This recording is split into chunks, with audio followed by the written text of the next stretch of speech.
Hey, good morning, good afternoon, good evening, folks. Thanks for joining me on this conference webinar for SNIA. My name is Shailesh Manjrekar, and I head AI at Weka, which is an high-performance storage file system. Today, I'll be particularly talking about FinTech data pipelines and storage I/O-related challenges and benchmarks in public cloud. And particularly, I'll be focusing on reducing wall clock time for what we call tick analytics with the Weka Data Platform.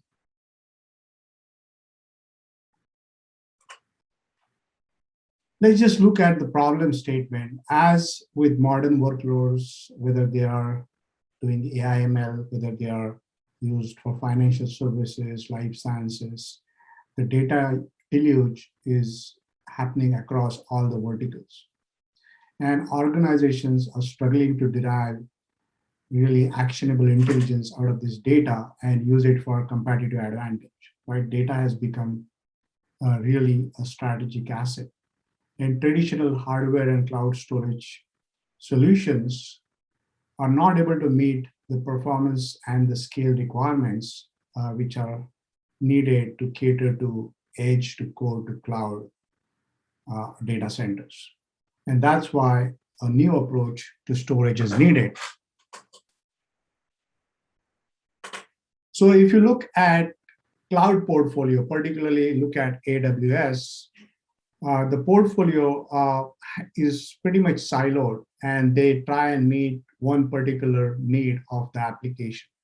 For example, if you look at Amazon EFS, or if you look at FSx Lustre or Windows, it clearly provides the simplicity and the ease of data management.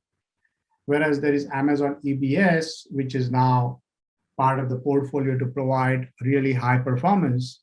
And then finally, you have Amazon S3, which provides the scale and durability of the object store. But what happens is each of this storage solution by itself is a storage silo. So if there is an application which needs the best of all these three worlds, it results into storage silos, it results into multiple copies, and so on and so forth. What Weka does is brings together the best of all the three worlds.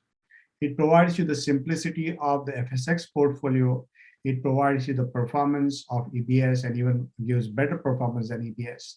And at the same time, it provides you the scale and durability of S3. And this is really a cloud-native file solution primarily targeted for cloud-native workloads. So what I mean by that is Weka Data Platform is collapses across all these silos, and it provides a multi-protocol single data platform which can now cater to different storage requirements, whether you're doing metadata IOs, whether you're doing high throughput IOs, whether you're doing low latency IOs or high IOPS. All of that can be served from a single data platform. Additionally, it is multi-protocol. We support S3, we support SMB, we support NFS, we support POSIX with our agent, which is by far the highest performing approach. And then we also support next generation IO technology like GPU direct storage, where you have GPU servers. What this results into is really faster outcomes, higher speed ingest, beat your competitors to market, and provide you really significant competitive advantage. The other value proposition is this is a platform which has data management built in. So backup and DR is built in. If you want to tier to an object store S3 bucket, that's all built in. Data mobility is built in. And it results into a single platform which can cater to all your requirements, providing clearly reduction in time to insights, as well as significant management overhead reduction, at the same time providing the best economics.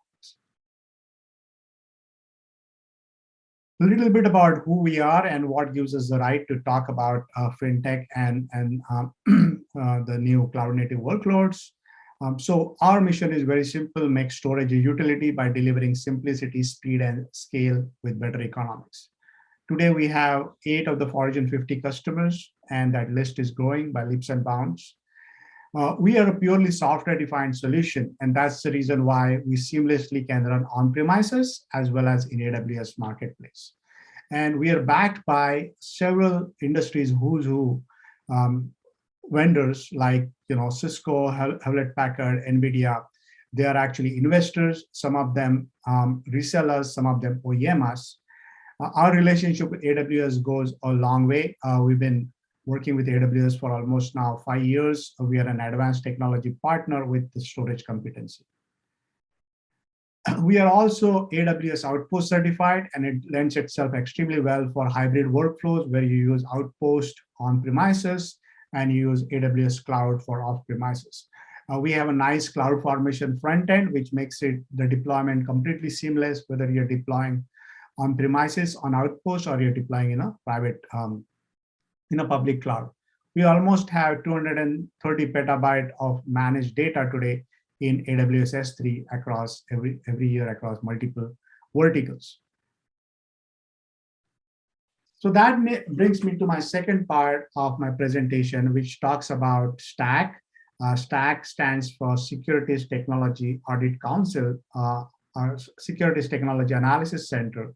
And it is a third-party institute which mandates benchmarks which are used by the FinTech and capital markets. Okay, so who is STAC? A Securities Technology Analysis Center. It provides technology and technology research and testing tools based on community source standards.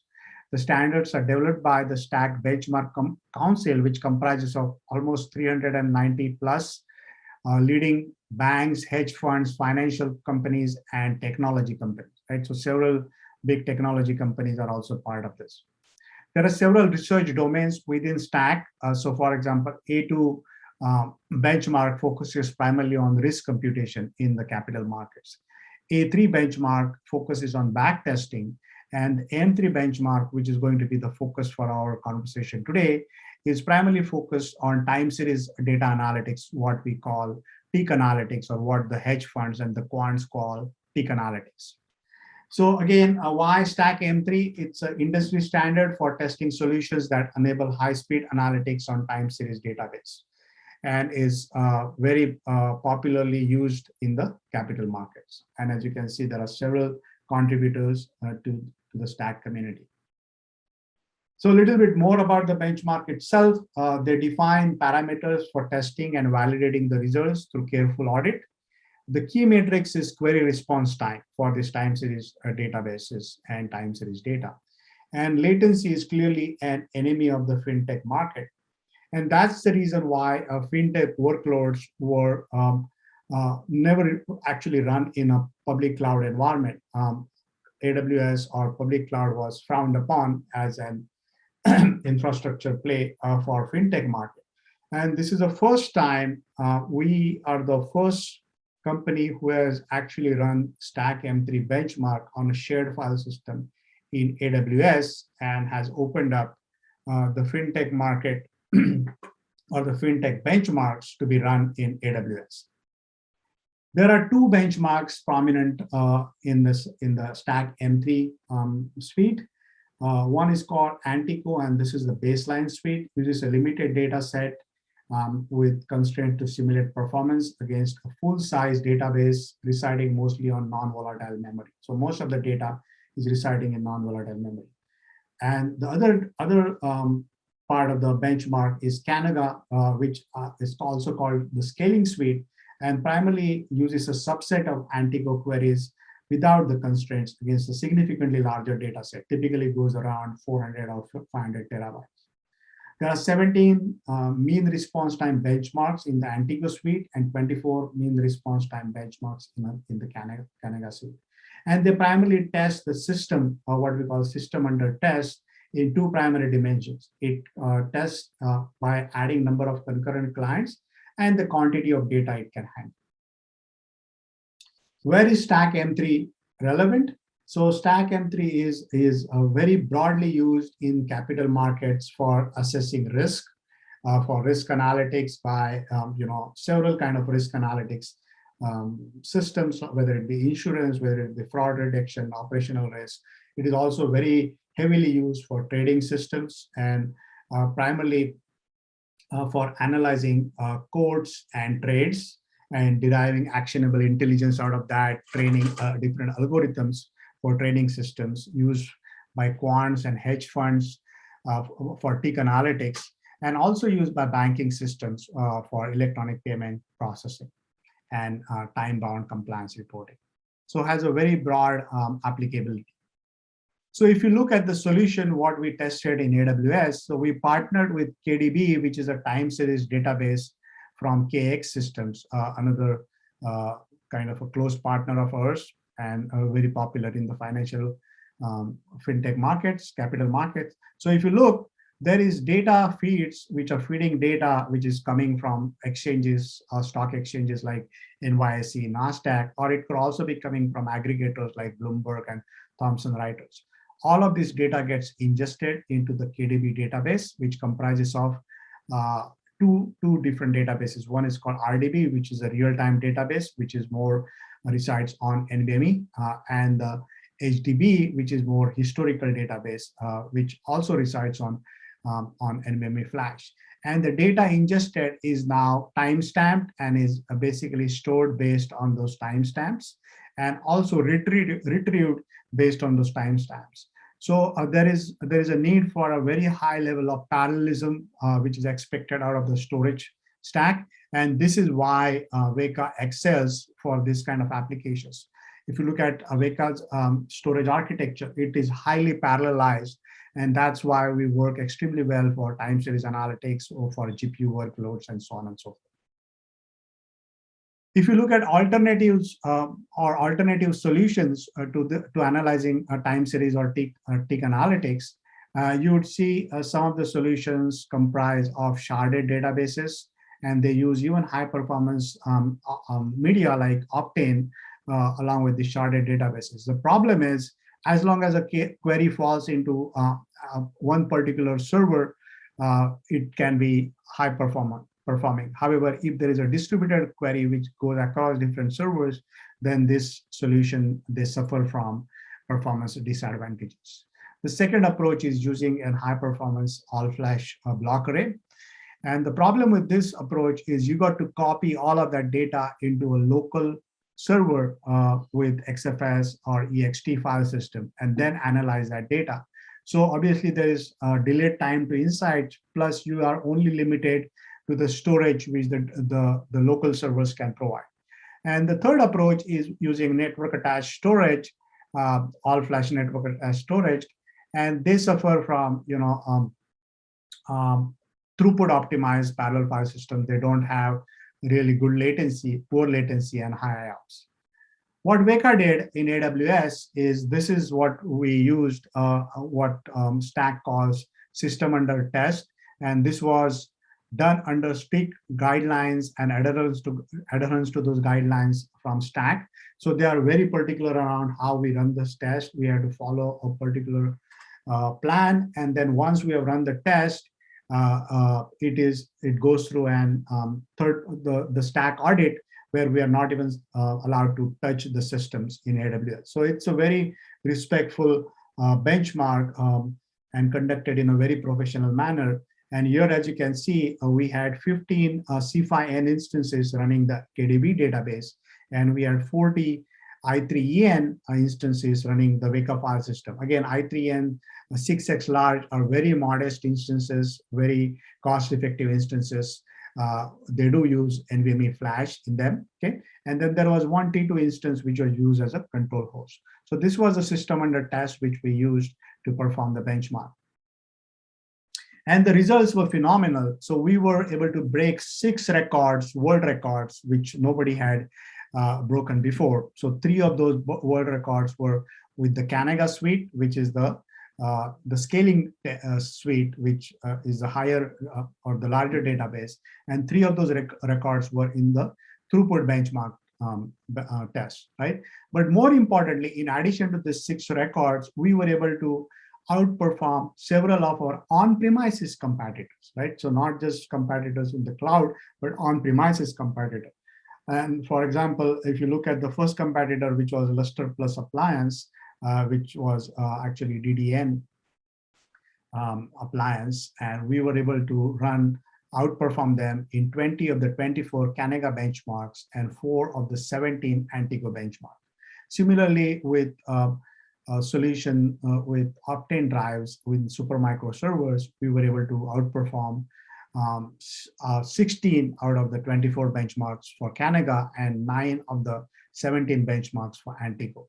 And then All Flash NAS, which was Isilon, they did not submit for Kanaga, they submitted for Antuco, and we were able to outperform them in 15 of the 17 benchmarks. So spectacular results here for Weka in a public cloud environment, and it shows how deterministic performance we can provide, how low latency performance we can provide, and high IOPS and high throughput performance we can provide, even in a public cloud environment. And this is the first time, as I mentioned, any M3 benchmark was run in a public cloud environment on a shared file system. So it's a very great accomplishment, and this really opens up AWS based solutions for the FinTech or the capital markets to be run in AWS. Little more data around this benchmark. So as I said, these are primarily response time queries.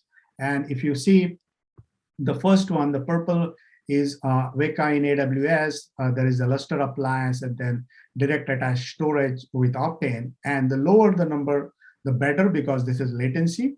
So we were almost on a 2-year data set on response time. We were 17x faster. On a 3-year tick analytics data, we were 12x faster. On a 4-year data, we were 18x faster. And on 5-year data set or tick analytics data set, we were almost 20x faster. The second graph here actually talks about the concurrency, where you are adding the clients. You go from 1 client to 100 clients or 1 user to 100 users. So you are adding concurrency. And even here, we were able to outperform other competitors significantly. Again, lower is better here. You can see we were almost 3.2x times higher and 3.5x times higher than the other competitors. So again, talks to our strengths as far as this benchmarks go, and which are relevant for capital markets. So this was Kanaga. Same thing with Antuco as well. And these are, as I said, a slightly a lesser size database, which tend to cover monthly and quarterly queries. They simulate monthly and quarterly queries.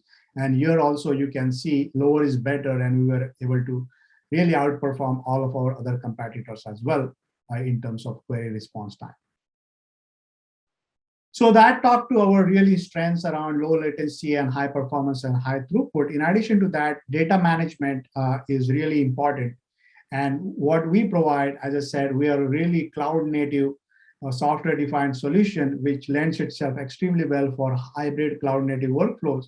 So whether you're doing the FinTech or capital market workloads on premises, or you're doing it in AWS cloud, or you want to embark on a hybrid strategy, all of these possibilities are possible now. And what we do is you can run those on premises, we can tier to S3, or you can cloud burst to S3. You can do data protection using our snap to object, which is a utility which is built in, which takes a snapshot of not just data, but also metadata, and it moves it to public cloud, where you can have another instance of cluster, Weka cluster running there. Basically, you can do this as a DR strategy, as a cloud bursting strategy, and so on. And at the same time, you can also run the data or your workloads in the cloud and bring them back on premises with an on-premises S3 bucket. And we work with all of the leading cloud object stores, and look out for our website. But pretty much all the industry-leading object stores are part of our ecosystem. So that concludes my session for today. Please take a moment to rate this session. And again, thanks very much for joining me on this important webinar. And I'm hoping you got insights into capital markets and the benchmarks which are used to determine storage technology. Thank you very much.